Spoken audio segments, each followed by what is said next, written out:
Khudol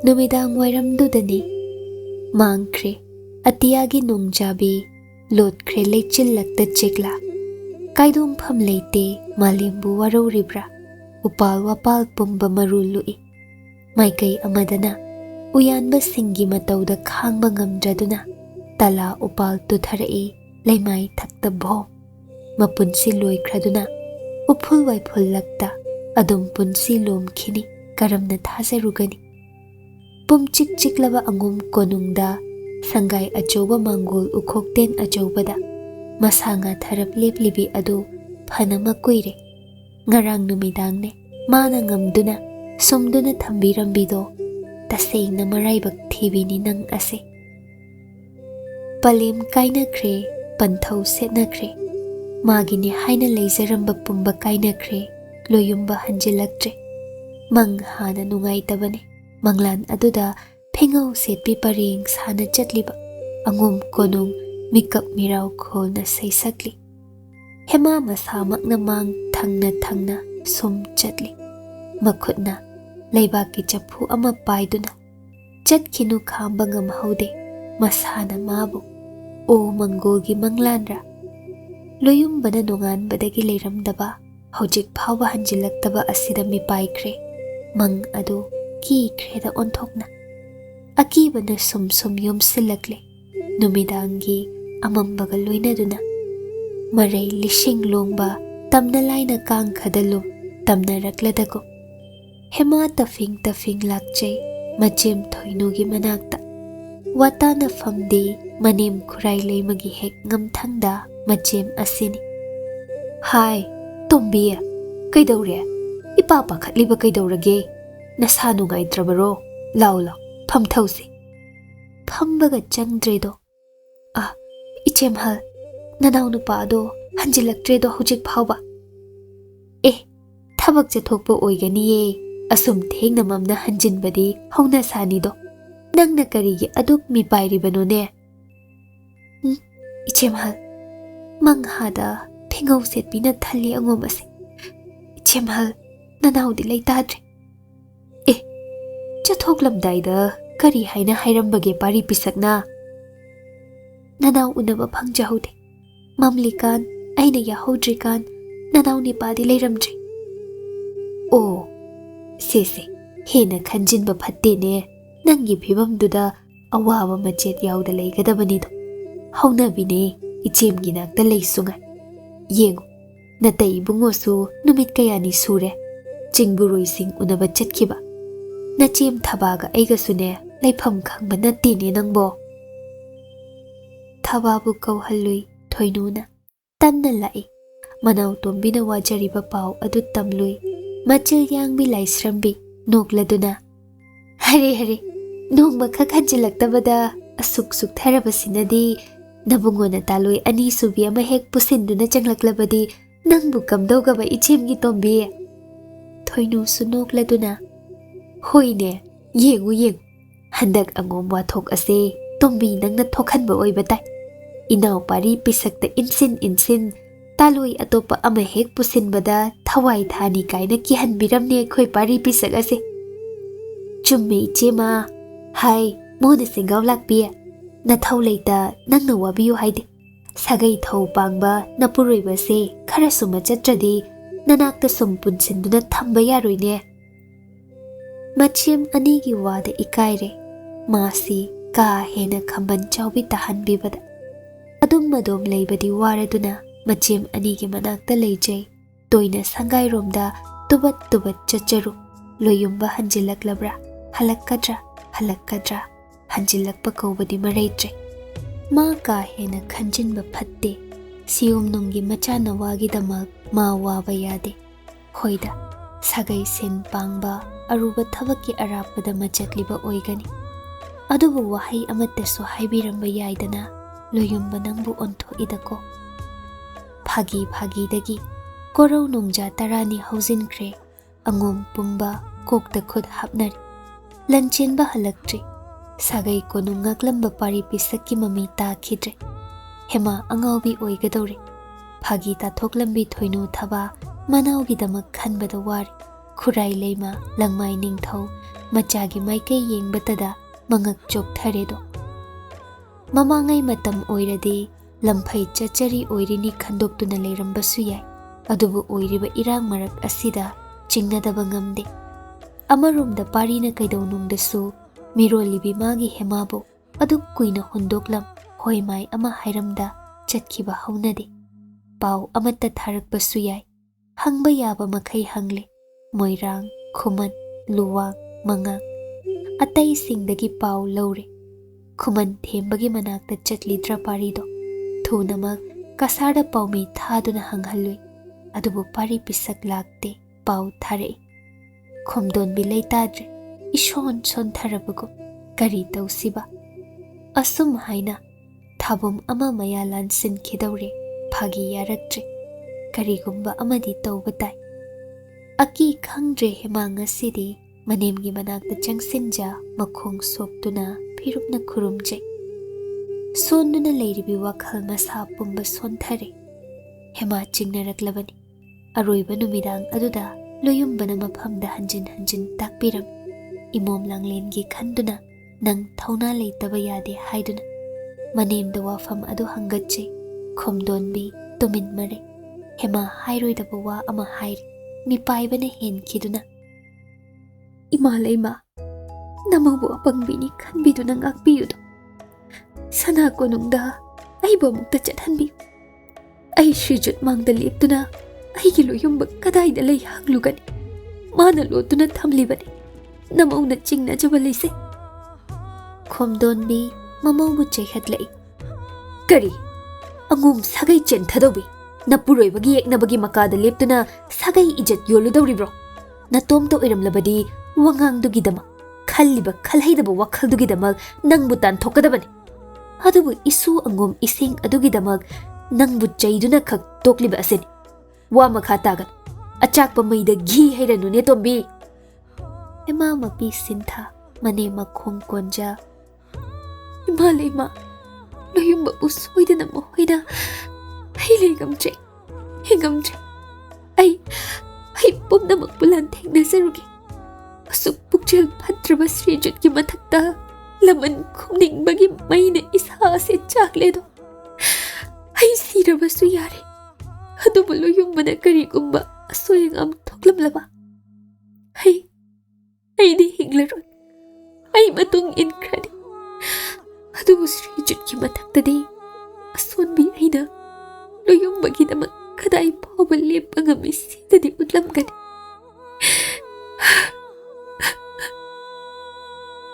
Khomdonbi tumin leiki mamau matau yengamdedo. Adubu hanagum thamoi kanbi saduna le. Mipairei. Tasengna hema asi lona sana konung yaukhiduna ningthemga lona unarugadra. Tauhaidaba taurudra. Pari masum langi mamau asi masa mangkhradra. Masu sana sina kamdaukiba. Mipaina laurei. Hai! Nakhoi kanale! Kanale! Manay khara chensinja makok nona lay mamangda lepi. Sidagi lamhenbi ase sangai nungda phajinduna thamu. Mikup ama choithoktu seno. Angombu yoludawri. Soiraba nahoi ngabong khaw yawre khangu. Inemgi tombi aibu warauno. Aigi pari pisaki thawaidagi sagai asina hena lumbi. Nangsu khangu. Taibang phawdribana wa adu senaba khakni nangina thaw. Inembu thaso. Aina phanaba singani. Angom sigidamak thawai katkani inemna matangna yaraktrabadi. Pukhra chalo lamhenbido. Hemabu chingboy thangboy pukre. Penna ting tharam. Loyumba khongul lizarugi. Ningthe manakta magi loyumbabu thirugi. Hai haide khanglasu laurami. Matau adu khomdonbi yengamde. Adubo pukningda karino madi chap yungna lepkre. Numidang aduda angum dolai changki sana konung sana thongdagi manung yausinki. Ningthem koklen sangai nung yausinkre. Mina potha hipnaba matam oirabani. Adubo aki khangdrabi ꯃꯆꯥꯒꯤ ꯃꯃꯧꯒꯤ ꯃꯩꯅ ꯆꯥꯛꯂꯕꯤ ꯈꯣꯝꯗꯣꯟꯕꯤ ꯂꯥꯛꯂꯤꯕ ꯃꯅꯥꯏ ꯅꯨꯕꯤ ꯑꯃꯒ ꯑꯉꯣꯝ ꯂꯥꯟꯃꯤ ꯑꯍꯨꯝꯒ ꯂꯣꯏꯅꯔꯛꯏ꯫ ꯗꯣꯂꯥꯏ ꯊꯧꯕ ꯗꯣꯂꯥꯏ ꯄꯥꯅꯕ ꯃꯄꯥꯟꯗ ꯂꯦꯞꯍꯧꯏ꯫ ꯃꯅꯥꯏꯁꯤꯡ ꯃꯄꯥꯟꯗ ꯂꯩꯍꯧ ꯍꯥꯏꯒꯨꯝ ꯈꯨꯗꯣꯝꯕꯤ ꯎꯠꯇꯨꯅ ꯌꯥꯊꯪ ꯇꯧꯔꯝꯂꯤ꯫ ꯃꯇꯣꯝꯇ ꯅꯤꯡꯊꯦꯝꯒꯤ ꯃꯅꯥꯛꯇ ꯆꯪꯂꯛꯏ꯫ ꯅꯤꯡꯊꯦꯝꯅꯥꯏ ꯑꯃꯅ ꯃꯥꯕꯨ ꯄꯨꯁꯤꯜꯂꯛꯄꯅꯤ꯫ ꯏꯔꯦꯟꯖꯅ ꯂꯤꯒꯤ ꯐꯤꯗꯥꯗ ꯉꯥꯟꯊꯣꯏꯖꯔꯝꯂꯤꯕ ꯅꯤꯡꯊꯦꯝ ꯑꯗꯨ ꯃꯆꯥ ꯍꯥꯠꯄ ꯑꯣꯏꯔꯝꯂꯒꯅꯤ꯫ ꯅꯤꯡꯉꯥꯏꯗꯅ ꯌꯦꯡꯂꯛꯏ, ꯕꯦꯕꯥꯔ ꯎꯠꯂꯛꯇ꯭ꯔꯦ ꯍꯥꯟꯅꯒꯨꯝ ꯈꯣꯝꯗꯣꯟꯕꯤ ꯎꯕꯗ ꯃꯀꯣꯛ ꯈꯖꯤꯛꯈꯛ ꯅꯣꯟꯈꯤꯗ꯭ꯔꯦ꯫ ꯈꯣꯝꯗꯣꯟꯕꯤꯕꯨ ꯐꯝꯃꯨꯁꯨ ꯍꯥꯏꯗ꯭ꯔꯦ꯫ "ꯏꯃꯥꯒꯤ ꯅꯤꯡꯊꯦꯝ, ꯑꯩ ꯂꯥꯛꯏꯌꯦ"꯫ ꯅꯤꯡꯊꯦꯝ ꯃꯁꯥ ꯉꯥꯊ ꯈꯖꯤꯛ ꯐꯥꯎꯕ ꯅꯥꯆꯨꯡꯗ ꯊꯑꯣꯏꯗ ꯁꯨꯝ ꯐꯝꯂꯤ꯫ ꯃꯅꯥꯛꯇ ꯃꯅꯥꯏ ꯈꯔ ꯂꯩꯕꯗꯨꯗ ꯌꯦꯡꯗꯨꯅ ꯊꯣꯛꯈ꯭ꯔꯣ ꯍꯥꯏꯔꯛꯂꯤꯒꯨꯝ ꯂꯣꯏꯅ ꯊꯣꯛꯈ꯭ꯔꯦ꯫ ꯊꯣꯡ ꯉꯥꯁꯤꯜꯂꯝ ꯊꯣꯡ ꯃꯄꯥꯟꯗ ꯃꯅꯥꯏꯁꯤꯡꯗꯨ ꯂꯦꯞꯂꯦ꯫ ꯅꯤꯡꯊꯦꯝ ꯇꯨꯃꯤꯟ ꯂꯩ꯫ ꯈꯣꯝꯗꯣꯟꯕꯤꯅ ꯃꯅꯥꯛꯇ ꯆꯪꯁꯤꯟ, ꯄꯤꯔꯥꯡ ꯑꯗꯨ ꯂꯥꯛꯁꯤꯟ, ꯉꯥꯏꯍꯥꯛ ꯅꯤꯡꯊꯦꯝꯒꯤ ꯃꯇꯧ ꯌꯦꯡꯂꯒ ꯏꯜꯂꯤꯕ ꯏꯅꯐꯤ ꯑꯗꯨ ꯃꯈꯨꯠ ꯑꯅꯤꯅ ꯊꯥꯡꯒꯠꯇꯨꯅ ꯄꯥꯏꯔꯒ ꯐꯤꯒꯥꯎ ꯁꯥꯔꯛꯏ꯫ "ꯀꯗꯥꯏ? ꯑꯩꯒꯤ ꯏꯆꯥ ꯄꯥꯔꯤ ꯄꯤꯁꯛꯄꯨ ꯏꯃꯥꯗ ꯕꯤꯈ꯭ꯌꯥ ꯑꯣꯏꯅ ꯍꯥꯞꯄꯨꯅꯦ ꯅꯤꯡꯊꯦꯝ"꯫ ꯅꯤꯡꯊꯦꯝ ꯈꯨꯝꯗꯦ, ꯃꯇꯧ ꯑꯗꯨ ꯊꯧꯁꯥꯗꯦ, ꯑꯍꯣꯡꯕ ꯂꯩꯇꯦ꯫ ꯈꯣꯝꯗꯣꯟꯕꯤ ꯀꯔꯤꯁꯨ ꯆꯪꯗ꯭ꯔꯦ꯫ ꯂꯩ ꯃꯃꯥꯅ ꯅꯤꯡꯊꯦꯝ ꯃꯥꯡꯗ ꯈꯨꯔꯨ ꯇꯥꯅ ꯀꯨꯟꯊꯩ, ꯃꯤꯠꯇꯅ ꯄꯤꯔꯥꯡ꯫ "ꯅꯤꯡꯊꯦꯝ, ꯄꯤꯔꯣꯅꯦ ꯑꯩꯒꯤ ꯐꯤꯖꯤꯒꯤ ꯃꯅꯤ ꯑꯗꯣ, ꯏꯃꯥꯗ ꯗꯥꯟ ꯑꯣꯏꯅ ꯍꯥꯞꯂꯨꯕ"꯫ ꯅꯤꯡꯊꯦꯝ ꯅꯣꯛꯐꯦꯠ ꯇꯧꯅ "ꯇꯧꯍꯩꯗꯕ ꯃꯇꯧ ꯎꯠꯄꯤꯔꯤ ꯅꯆꯥꯒꯨꯝꯂꯕ ꯑꯩꯉꯣꯟꯗ꯫ ꯏꯃꯥ ꯂꯩꯃ, ꯇꯥꯛꯄꯤꯔꯤꯕ ꯑꯗꯨ ꯑꯩꯗꯤ ꯈꯪꯖꯗꯦꯗꯣ"꯫ "ꯅꯤꯡꯉꯥꯏ ꯂꯦꯞꯂꯣꯕ ꯅꯤꯡꯊꯦꯝ꯫ ꯀꯗꯥꯏꯅꯣ? ꯀꯗꯥꯏꯗ ꯅꯈꯨꯠꯅ ꯂꯣꯠꯂꯤꯕꯒꯦ ꯑꯩꯒꯤ ꯏꯆꯥ ꯄꯤꯁꯛ ꯑꯗꯨꯕꯨ"꯫ "ꯈꯨꯔꯥꯏ ꯂꯩꯃꯥꯕꯤ, ꯑꯩꯕꯨ ꯑꯣꯏꯗꯕ ꯏꯔꯥꯜ ꯑꯃ ꯁꯤꯕ ꯂꯥꯛꯂꯤꯕ꯭ꯔꯥꯗꯣ, ꯃꯗꯨꯒꯤ ꯗꯟꯗ ꯆꯥꯎꯏ ꯈꯟꯊꯔꯒ ꯋꯥ ꯉꯥꯡꯕꯤꯌꯨꯗꯣ"꯫ "ꯃꯇꯝ ꯑꯁꯤ ꯊꯦꯡꯂꯤ, ꯑꯩ ꯍꯟꯈ꯭ꯔꯒꯦ꯫ ꯅꯪꯒꯤ ꯂꯝꯕꯤꯗ ꯑꯃꯨꯛ ꯍꯟꯅ ꯌꯦꯠꯂꯣꯏꯗꯣ"꯫ "ꯅꯤꯡꯊꯦꯝ, ꯌꯨꯝꯗ ꯂꯩꯍꯧꯕꯤ ꯏꯃꯧꯒꯤ ꯃꯇꯧ ꯌꯦꯡꯕ ꯉꯝꯗ꯭ꯔꯦꯅꯦ꯫ ꯀꯗꯥꯏ?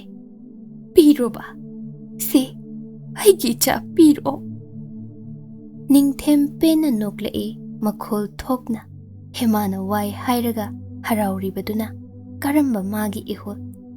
ꯃꯁꯥ ꯅꯣꯡꯈꯠ ꯐꯝꯂꯛꯏ, ꯇꯥꯖꯅꯤꯡꯗꯨꯅ ꯉꯥꯏꯔꯛꯄ ꯑꯃ ꯇꯥꯈ꯭ꯔꯕꯒꯨꯝꯅ꯫ "ꯏꯅꯥꯎ ꯄꯥꯔꯤ ꯄꯤꯁꯛꯀꯤ ꯃꯍꯨꯠ ꯃꯔꯤꯡ ꯁꯤꯟꯕꯤꯅꯕ ꯑꯉꯣꯝ ꯏꯁꯦꯡ ꯑꯃ ꯇꯥꯏꯕꯪ ꯐꯥꯎꯒꯗꯧꯔꯦ ꯍꯥꯏꯕꯗꯥꯏꯅꯦ? ꯃꯍꯨꯠ ꯁꯤꯟꯕꯤꯅꯕ ꯂꯩꯔꯕꯗꯤ ꯏꯃꯥ ꯂꯩꯃꯅ ꯀꯔꯤꯒꯤ ꯋꯥꯕꯤꯕꯅꯣꯅꯦ, ꯏꯃꯥꯡꯗ ꯁꯨꯝ ꯀꯞꯄꯤꯕꯅꯣ"꯫ "ꯅꯤꯡꯊꯦꯝ, ꯅꯅꯥꯎ ꯑꯄꯪꯕꯗꯨꯅ ꯂꯥꯟꯈꯤꯕ ꯄꯨꯝꯕ ꯅꯪꯅ ꯑꯄꯪꯕ ꯅꯅꯥꯎꯅꯤ ꯈꯟꯗꯨꯅ ꯉꯥꯛꯎꯗꯣ꯫ ꯀꯩꯗꯧꯕꯒꯦ ꯅꯤꯡꯊꯦꯝ? ꯅꯅꯥꯎ ꯑꯗꯨ ꯏꯃꯥꯗ ꯁꯤꯟꯅꯔꯨꯕ"꯫ "ꯑꯩꯅ ꯈꯪꯗꯕꯕꯨ ꯈꯪꯉꯦ ꯍꯥꯏꯕ, ꯉꯝꯂꯣꯏꯗꯕ ꯉꯝꯒꯅꯤ ꯍꯥꯏꯕꯗꯤ ꯅꯤꯡꯊꯦꯝ ꯑꯩꯈꯣꯏꯒꯤ ꯂꯤꯆꯠ ꯅꯠꯇꯦꯗꯣ ꯈꯨꯔꯥꯏ ꯂꯩꯃꯥꯕꯤ꯫ ꯑꯩ ꯈꯪꯗꯦ ꯏꯅꯥꯎ ꯄꯥꯔꯤ ꯄꯤꯁꯛꯀꯤ ꯃꯔꯝꯗ ꯀꯔꯤꯁꯨ꯫ ꯊꯦꯡꯂꯦꯍꯟꯕꯤꯔꯣ, ꯑꯉꯣꯝꯗ ꯄꯣꯊꯥꯕꯤꯔꯣ꯫ ꯅꯆꯥꯁꯤꯡꯅ ꯂꯩꯃꯕꯨ ꯃꯥꯡꯈ꯭ꯔꯦ ꯃꯤꯄꯥꯏꯅꯔꯝꯕ ꯇꯥꯔꯦꯗꯣ"꯫ "ꯑꯩ ꯍꯜꯂꯣꯏꯀꯣ ꯅꯤꯡꯊꯦꯝ, ꯏꯆꯥ ꯄꯥꯔꯤ ꯄꯤꯁꯛ ꯁꯤꯟꯅꯗ꯭ꯔꯤ ꯐꯥꯎꯕ ꯏꯃꯥ ꯍꯜꯂꯣꯏꯅꯦ"꯫ "ꯐꯔꯦ, ꯑꯗꯨꯝ ꯑꯣꯏꯗꯕ ꯍꯥꯏꯗꯨꯅ ꯂꯩꯕꯥꯛꯀꯤ ꯁ꯭ꯔꯤꯖꯨꯠ ꯑꯩꯕꯨ ꯏꯔꯥꯜ ꯁꯤꯔꯕꯗꯤ ꯅꯨꯄꯤ ꯑꯣꯏꯔꯁꯨ ꯅꯨꯄꯥ ꯑꯣꯏꯔꯁꯨ ꯗꯟꯗꯤꯗꯤ ꯉꯕꯣꯡ ꯈꯥꯎ ꯌꯧꯕꯅꯤ꯫ ꯑꯗꯨ ꯃꯉꯥꯏꯔꯦ ꯑꯩꯅ ꯁꯤꯟꯅꯒꯗꯕ ꯂꯩꯃ ꯃꯐꯝꯗ"꯫ ꯈꯣꯝꯗꯣꯟꯕꯤ ꯀꯤꯕ ꯈꯪꯗ꯭ꯔꯗꯨꯅ ꯂꯥꯛꯄꯅꯤ꯫ ꯅꯤꯡꯊꯦꯝꯒꯤ ꯀꯤꯍꯟ ꯋꯥꯅ ꯃꯥꯕꯨ ꯇꯥꯟꯊꯣꯛꯄ ꯉꯝꯗ꯭ꯔꯦ꯫ ꯇꯞꯅ ꯍꯥꯏꯔꯣꯏꯗꯕ ꯋꯥ ꯑꯃ ꯍꯥꯏꯔꯛꯏ꯫ "ꯑꯩꯒꯤ ꯑꯉꯣꯝꯗꯒꯤ ꯏꯃꯥꯒꯤ ꯅꯤꯡꯊꯦꯝ, ꯅꯪꯅ ꯀꯔꯤ ꯄꯥꯝꯕꯒꯦ? ꯆꯤꯡꯅꯒꯅꯨ, ꯇꯟꯅ ꯍꯥꯏꯌꯨ꯫ ꯏꯃꯥꯅ ꯐꯪꯅꯕ ꯊꯤꯗꯨꯅ ꯅꯐꯝꯗ ꯑꯉꯣꯝ ꯏꯔꯜ ꯑꯗꯣ ꯅꯐꯝꯗ ꯁꯤꯟꯅꯒꯦꯀꯣ"꯫ ꯅꯤꯡꯊꯦꯝ ꯈꯨꯝꯗꯦ꯫ ꯃꯤꯠꯌꯦꯡꯗꯨ ꯍꯦꯟꯅ ꯃꯌꯦꯛ ꯁꯦꯡꯂꯛꯏ꯫ ꯈꯨꯔꯥꯏ ꯂꯩꯃ ꯅꯤꯡꯊꯦꯝꯒꯤ ꯑꯄꯥꯝꯕ ꯃꯁꯛ ꯈꯪꯂꯗꯨꯅ ꯂꯥꯛꯈ꯭ꯔꯕꯅꯤ꯫ ꯑꯗꯨꯕꯨ ꯅꯤꯡꯊꯦꯝ ꯃꯆꯤꯜꯅ ꯍꯥꯏꯍꯟꯕ ꯇꯥꯔꯤ꯫ ꯃꯆꯥꯒꯤꯗꯃꯛ ꯃꯃꯥ ꯑꯃꯅ ꯀꯔꯤꯒꯤꯗꯤ ꯉꯝꯂꯣꯏ? ꯑꯐꯕ ꯐꯠꯇꯕ ꯂꯩꯇꯦ, ꯆꯠꯅꯗꯕ ꯇꯧꯍꯩꯗꯕ ꯑꯃꯁꯨ ꯂꯩꯇꯦꯗꯣ꯫ "ꯍꯥꯏꯌꯨꯒꯕ ꯅꯤꯡꯊꯦꯝ, ꯇꯣꯜꯂꯕꯤ ꯏꯆꯥꯒꯤ ꯃꯩꯅ ꯆꯥꯛꯂꯕꯤ ꯅꯃꯥ ꯁꯛꯄꯤ ꯏꯐꯝꯗꯒꯤ ꯅꯪꯕꯨ ꯀꯔꯤ ꯄꯥꯝꯕꯒꯦ"꯫ Khurai Leimabi, Matam Kaya Ngaikri, Matam Kaya Pinabi Kri Angom Nahoida, Nasana Kangna Aigi Ipot Iral Amanahoida Hensin Kibado, Nakut na Pitoklak Brahin, Hadubu Kangsin Nada, Ushin Nada Lam Hendun Lakiba. Laibaki Mapu Ayu Tawai Usita, Tawai Paubanaja Warak Tabaduna Tem Singnaba, Naram Chatugidi, Angum Pumbatum na Hatkadaban. Adubu itaw Lanchenbagi ma yengduna leiban, Kha chikduna. Hojikti matam hel, Nang na pidrabasu ikut na lauraganido, Henjin kiba aigi iral adudi shetuna. Adum haiganu ningthem, Karino nang napamliba. Ija pari pisak lotsiliba, Sinaro, Mama ayi kutta hojikma. Khurai leima adu halaroi khangle ningthem, Hauna laurai. Kanalay! Kanalay! Lanmi ahum changsin makok no na lepi, Ngakna, angom leimana ningthem mangda khurum lambadu da yengli. Aigi wabu Thawoidabi, Anam Kanbi, Maral na mapot Parabi, Mapu Aibu Hanjin Maral Siribiase, Hojikmak Pajil, Kaishum Shang the Makong Makut Punduna Tamudo. Manay sing du lakak jay, angom leima bukaram mapagani. Adubu ningthem ya thangna kankibana, Khomdonbi sagan paikre, Jingduna puthokre. Khomdonbi kapduna laurami. Lamchat ludaba hai ningthem! Nakut na kadlakrabi kudola dubu hanjin na pamlaktuna, Hikaiba chopa khangda, Nakut na sagayama tumhanna na ba hotnariba. Mino warak pangam trabasu, Lai laibane, Kayam kuina, Tangbal du ngan thoy bangam iyeng jawdo. Haina wari basidagi, Nang na saruk chama hinawa. Angom ija isu pambana, Napamda landa ba toglabadi. Nang saruk chama hinawa ko. Ningthem prang saw na hogat, Laurai. Hanubilam ket piado, Machil menchalo. Amuk lau khonglaklabadi, Lainong kupada hing na pumjalo. Adu kan bayathang. Samu panggal wataba macha pari ani leiriba angom leima amada mapuroi balang mining thau leiri ningthem khudakta panthaba yadre khangle mangai ngamdre sakti tan bagi maina cha khalagle matang su chap chare Lanchenba leite angom lanching pure leite Lanchenba ga loina khi pari pisak leitre hing phum khre thawai lokre angom hanuraba ningthaudu khaktani Hojik leiriba, leima su phazin kre, Mana ingam tangam lagani. Khudakta lanpung yainaba ya thangkre, Hana su sem sakrabani. Khudakta sagai pumbagi ningthau, Sana konungda kaukhatkre, Lanbao na nille, Lanpung thinba lep khidre. Tampak lamdam mai haure, Tumna khidre, Hipna khidre, Sagai praza pumba. Konung angamba pumba, Ahingda kaukhatkre. Sagai ningthau pumba, Lakhan kredo. Ningthem ya thang tau tharakle. Angom pari pisak makna, Magi thawai temsing narakre. Ningthau sem nabalan changlakre. Aduga, Angom khurai leima masa makna, Ahing sida saklotuna lag, Mawu hatke, Thawai temsing narakpada, Mana phakre. Angom asilayhan ba phatre, Atay natrabaso, Angom konung ngasi lausin batari. Khudakta konung lanmi lising tinkre. Sabaw lanbaw na nili may trabak pumba. Ningthem masamag, Safi lanfi thonkre, Konung dalaybi ningthem nubi pumba, Kinakredo, Luto na lay nakre. Lay marembi na, Mapuroy ba thawzagi damag, Sanagi sengada athen pot, Dhup thaw may hap, Laipam kuding punem jakre. Konung mabuk rembi singna, Masu ningthem da manggol pikre, Moirang ningthaw, Kuman ningthaw, Luwang ningthaw. Atay ningthem gi michang da leiba pumba yaurakle, Mahoy gi dengol singa loinana. Irat thawni ba loiraduna, Sor pungpham yeng, Govinda khurumlam, Ningthem na luchingduna. Yam kraba, Samudra imay gumlaba, Konung tengol, Angom may kay panglakle. Pau ado, Angom lanmi singtay, Makhoy buluching binabalaytre, Aduk luraba mikub ado, Kinay. Adubu thawna leiba mapulang mining thawni, Safi lanfi set kre. Mai thigani khanglaba lanphamni, Adubu ma cheloi, Angom isengni.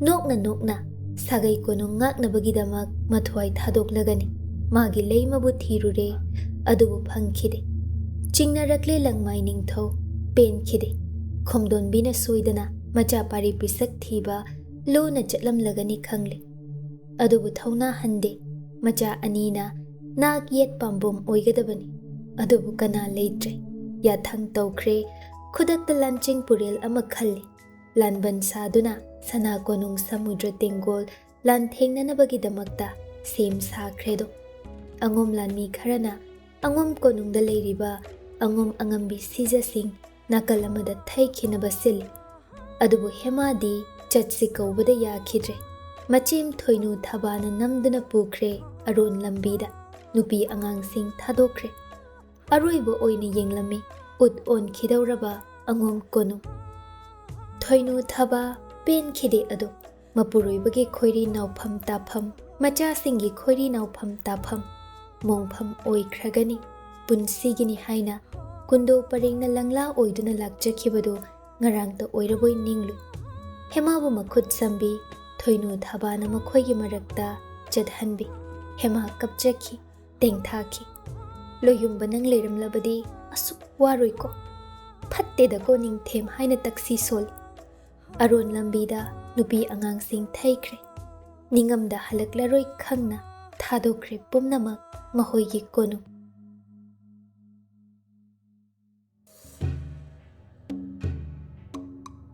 khudakta ningthemgi lanching purelna leplare angom sanathong achoba mangda lanbau ama laurei konung manungdasu angom lanbau pum yeiri lepli lanmi singna santhong mayoknabada adubu samudra gumlaba ningthem lanmi tengol mangda kakching macha ama leplagum angom lanmi singi masingde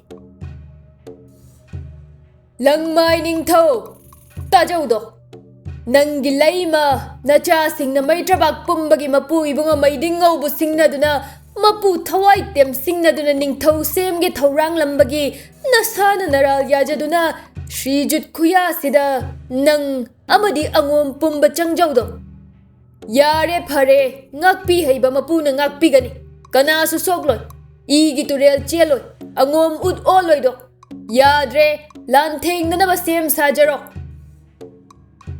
langmai ningthau yangoi thakta lanmi leite khwaigi mang tha makhut su thang pai thoklei nokladuna laurei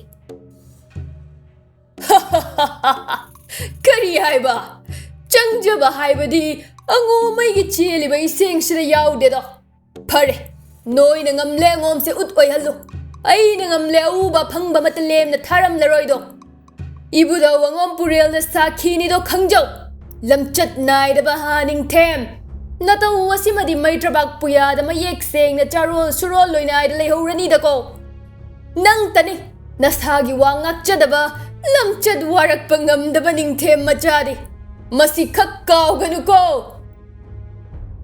angom lanmi pumbana chap manana khutlai haigat lauri yai phare angom purel na yai phare ningthem nokladuna makhutsu thanglen haigatuna landaro ya thang pikre ngai haktu da khanghaude nakal ani maibra ani thengna khragum mayuk nakhi angom lan mi sing thawai kat lage mata gumna lan thengnai awu ba yanar hatnar kaya amana khudakta wana thawai thanare yeng hitre ningthem kum hai yeng nokle nakal da lona manai sangu ama thaki angomgi aron balambi sing senaru hema chenhan khiba yade phaduna manak sida purau akan ba ya thang langmai ningthau makhut su thanglen ikheng tana machu sangli mai thirani khanglaban kalak pende macha Lanchenba dudang leizaram ladi asuk ningthemna thawai usittaba asi oiram loiko adubu nongmada pokpa machani minai oina hingadabagi saruk mapu oina mikup amakhak inglamlaga thawai thaki masi khetriyagi dharmani masa pumba sokle angom lanmi kaya mapu kannaba hotnaja sana konung lanmi mangda wana khangle do mahoi amaga ningthem lanmi kungalan thengnare adubu kana ama hatlami nokna thawai katkre aroibada lanmi asokpa kharaga langmai ningthau khakta ngai langmai ningthaugi yanggoi hatkre leimai thakta ikheng lakta ta duna leire do thina soklaba ahal oiraba ningthau ningthemna lan lepu ya thang yanggoi tong duna changsile lauthare ikhong kon duna changjo ipa gumbani langmai ningthau hojik su matam leiri aigi minai oyo khuya lektuna hingjaudo nangbu lemhoriba lan mi singbu kanbige langmai ningthau noktuna asima khangjaudo ningthem nahak thakta ningthem sagai jatti lekha tarabani nakhutna kathokrabi tuman oihankrabi chanu amagidamak naram chatwarakpa ngamdraduna angom sagaida landaki masida langmai ningthau aina nokna nanga lan thengnaki lamchat naidaba ningthem napa napu purol taret norok tahalledako thui matil sechili ningthem nokladuna makhutsu I tairaba thanglen adu safu kanna yanthare langmai ningthau lurel kakre hakchangdagi tongana taraba makok adu makhutna sattuna paiki langmai lurel wangna thangat lauki khangdaba pumba khango udaba pumba su hawro maiding waibu singnarakpa pumbadi langmai ningthaugumna khangu thakta punsi lomgani sagai tumna ut ongani lemhoriba angom lan mi pumba hatlo angom praja pumba minai nai thangoi halo makhong makhut thauri thangu nupi angang amatak khakanu khangbra do thui matil sitli lurel yaudraba langmai ningthau samu hakchangda sana konung lan mi chatkre langam phiral oina langmai ningthau lurel makhut yetna wangna thangat maitrabak pumba ujarasan uttuna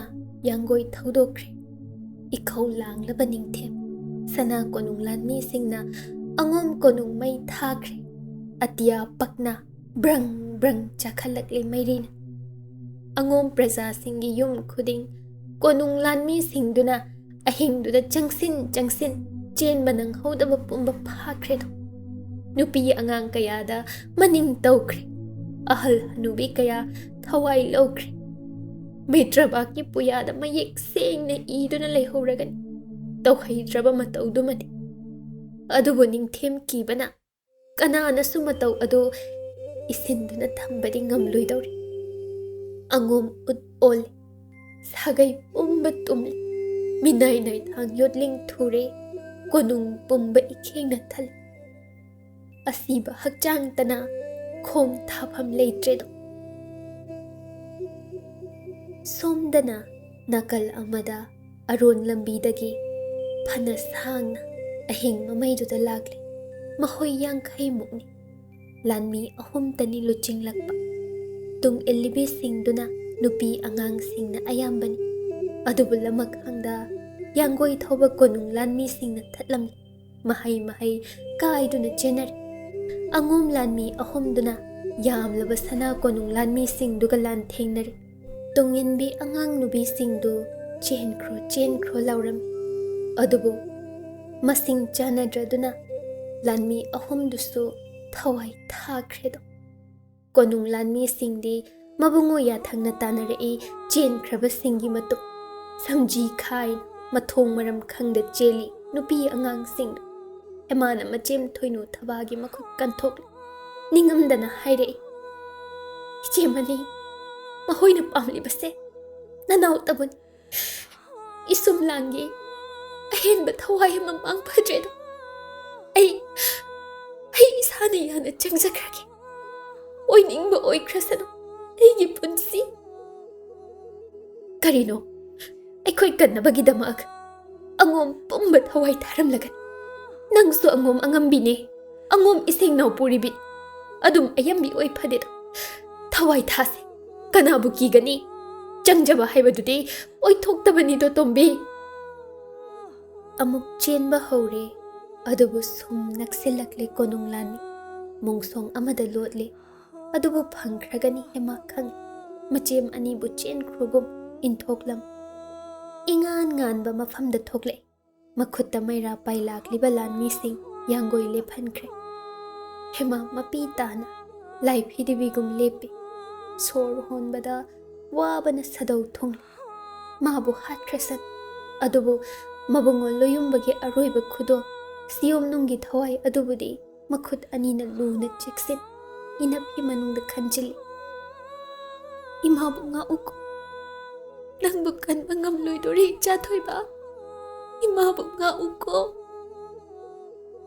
konung lanmi ama yanggoi dagi phan chong tha hema manak ta lepladuna ibe ma bu thijarakban lem hori ba pumba thadok jagi lenglasi Sri Jutya thangni lenglasi do ibe ma hema tum hanne yenglami thoinu thaba upai leita lepi pikliba angang nubi atai singdu de yenglam momon noklaga makho pung na laurami pare hanbagi tamphayai duna ichi manima nanau to labi gi wakhal kaubiro lemhauriba angom pumba na cha sak nanau konbi ai thajari ai gi loyumba amadi itai bungo halakhin matam adu phau nanau ngai seramge ngai ba ngamlaktaba thoklaga itomta khudang iyana chiksinduna thawai ase thakhi simatadi tambiyo loyumba maphamda angom pumbagi mangsat tanbiro aigi ichagi laman soidana khumbiro haina tolabi kanana ningjarami haira hema bu pukre thoinu thaba oiriba mataududa pena tengtha hau hema pirang lakta momon nokki aroiba oina tung onthok yenglam libado loyumba nang bulak logaba mi kaurolni